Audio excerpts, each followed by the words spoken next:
माझं नाव सागर दत्तात्रय काळे, राहणार आरळी.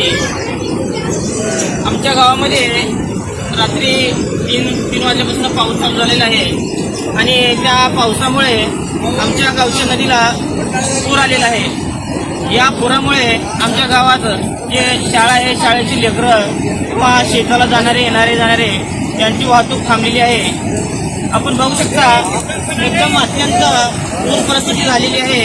दळणवळण थांबलेलं आहे. मागच्या वेळी सुद्धा असंच पाणी आलं होतं आणि अर्ध पूल वाहून गेलं होतं. प्रशासनाला कळवून देखील आतापर्यंत आमची कुठलीच मदत झालेली नाही आणि अशी आमची एकदम हाल होत आहेत. तरी यावर प्रशासन व कार्यकर्त्यांनी लवकरात लवकर निर्णय घ्यावं.